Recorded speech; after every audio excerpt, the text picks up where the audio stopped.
Good evening. You are watching News Mongolia on MNB World. I am your host, Zorig. And for our top stories for today. Trade and Investment Climate Statement presentation event was organized by Eurochamber Mongolia. Closing ceremony of the 17-year-old joint student scholarship program of the Zorig Foundation and Swiss Cooperation Office was held. Local roads lack trash cans and sanitation facilities. For other news, stay tuned.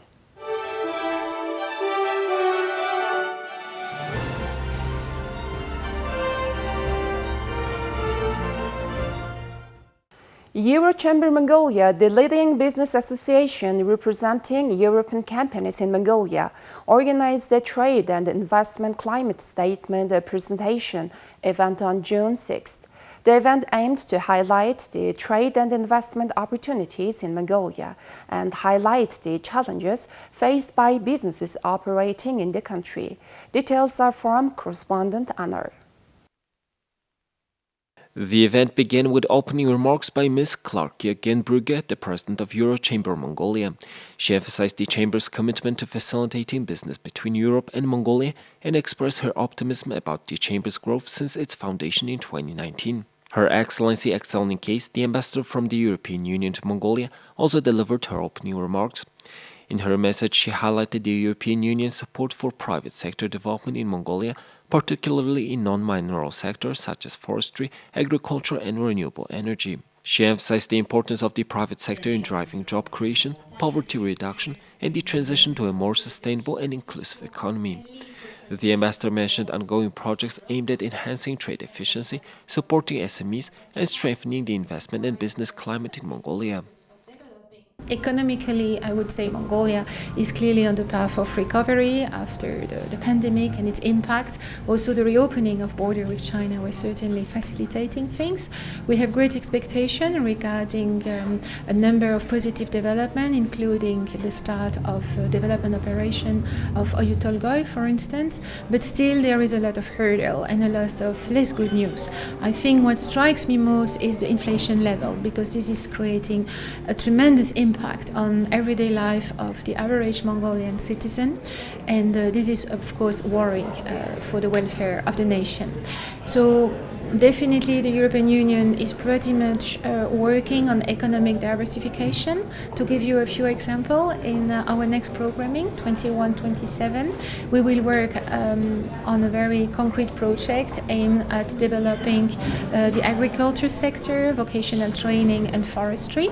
This goes also in line with the presidential priority on food safety. I think this is a very important aspect of our work together with Mongolian authorities. We will also work on the reform of the judiciary, not only in terms of human rights, but also to create a better business environment. The business environment is still not sufficiently optimized and welcoming to foreign investors, and I think this is a key element we really wish to support and to develop further.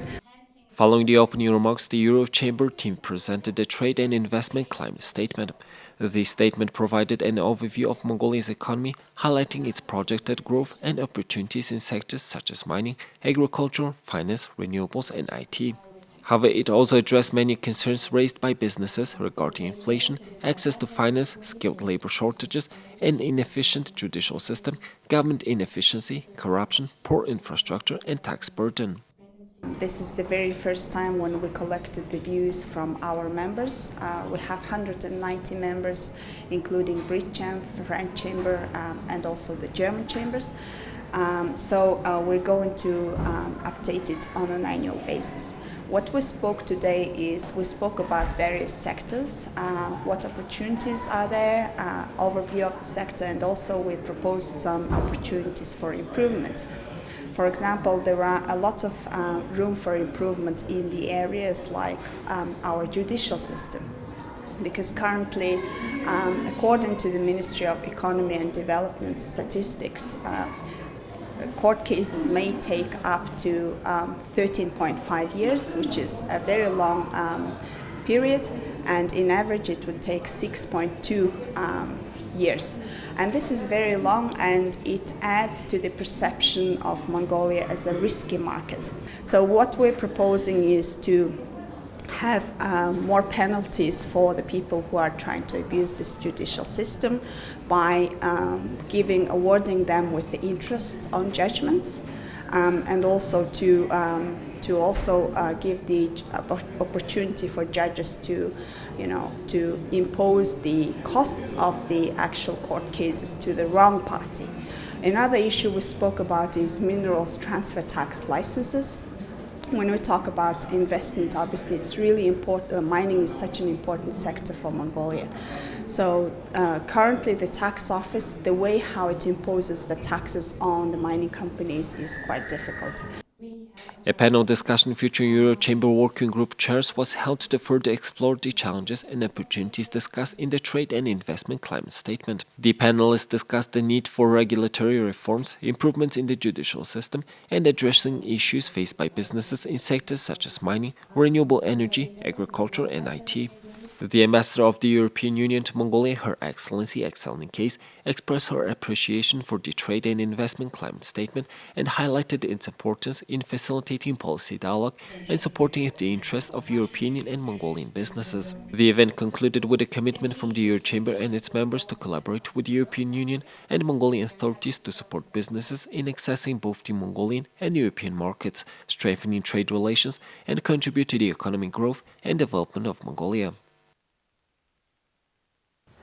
The closing ceremony of the 17-year-old joint student scholarship program of the Zorig Foundation and the Swiss Cooperation Office in Mongolia was held on Tuesday.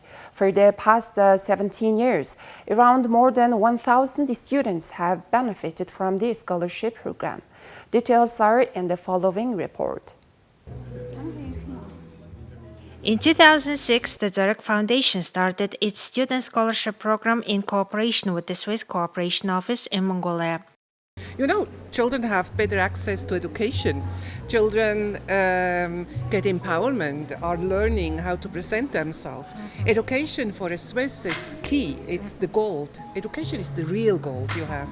Because gold mining is you put energy inside, and then once the energy is finishing, whereas education, you put energy inside and education can go on. So for us, of course, it's an ideal match we have with Zorig Foundation because they are sharing our values, our norms.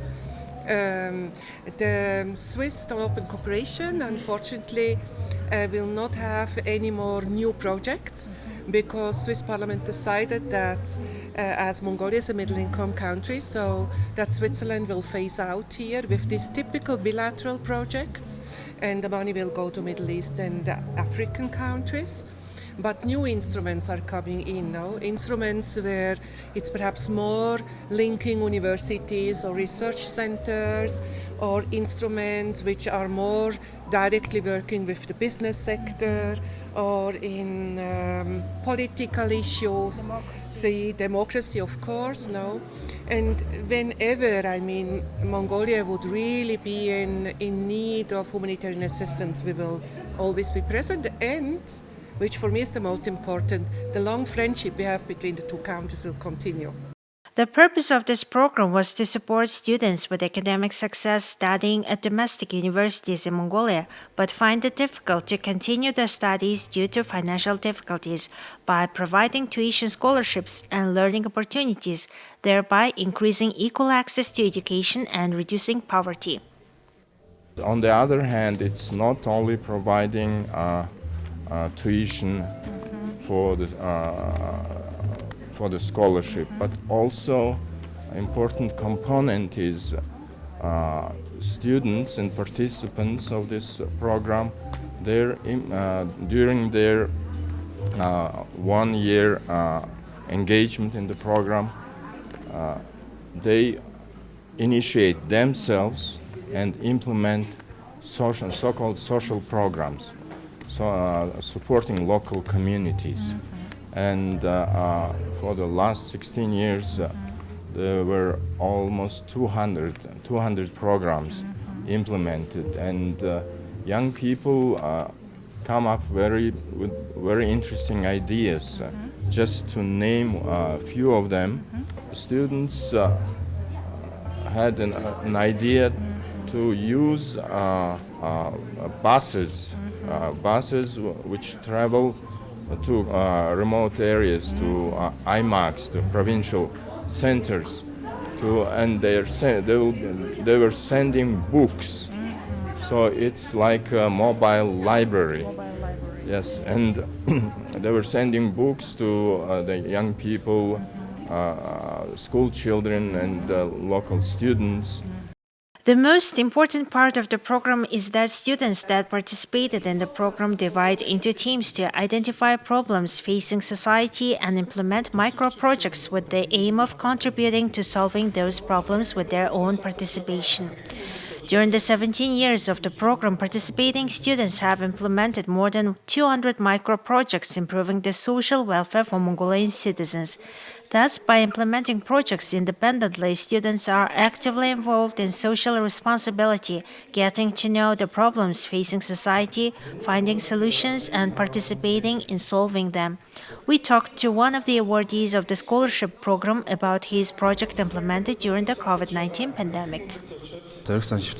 I was an alumni of this scholarship program during the 2019 academic year. During the COVID-19 pandemic, young people were not able to go outside and visit places due to the movement restrictions, but in contrary, they were highly active in the online environment. Therefore, we initiated a project to organize a virtual museum and created a 360 degrees virtual version of the 4 major museums located in Ulaanbaatar city. We collaborated with the UB Live site on interactive content. Our project was selected as the best project of that year. Our team currently works on creating virtual versions of local provincial museums that can be visited by people living here in Ulaanbaatar and vice versa. Through projects, students gained many skills such as communication, teamwork, problem solving, and planning. The closing ceremony was held on June 6th at the Corporate Convention Center. During the onset of the peak tourist season, with domestic and foreign tourists traveling across Mongolia, the amount of roadside garbage tends to increase. Ulaanbaatar residents were asked about the adequacy of waste disposal infrastructure along the local streets and roads. We have details from our MNB reporter. There are usually no trash cans on the road. There are very few trash cans available. I think it would be helpful if people had sturdy trash cans that can be easily picked up and knocked over. Intercity buses stop along the road and passengers often exit the bus to use the roadside as a makeshift restroom. They also tend to discard their food and drink waste out. These issues present particular challenges for addressing the problem. We have probably grown accustomed to this, but I'm not sure about how foreign tourists handle their waste disposal and personal hygiene. I hope the authorities responsible for urban development and officials in the provinces fulfill their duties. I work as a guide for foreign travelers and I often came across scattered garbage while escorting them. Some of the litter gets carried away by the wind. Trash cans are scarce, and although there is sometimes a garbage dump in one location, I'm embarrassed when piles of trash are blown around due to the lack of waste management measures. Trash cans and sanitation facilities should be present at regular intervals along local roads. However, this measure isn't being implemented. Who should be held responsible? The responsibility for establishing waste disposal points falls under the purview of the district governor as mandated by law. In the case of Sums, the governor is responsible. Discussions are also underway with the Ministry of Road and Transport Development to address and manage this issue. Currently, there is a lack of unified policies and regulations governing roadside waste collection, which results in ineffective waste management. Some governors can play a crucial role by coordinating and collaborating with enterprises and organizations to establish waste collection points and prevent the spread of waste in the environment. Doubles. Poorly developed infrastructure on local roads poses challenge to the effective implementation of waste management in Mongolia, despite some progress in this area. Well, that's all for today. Thank you for staying tuned. We'll see you next time with more news and updates. Have a good day.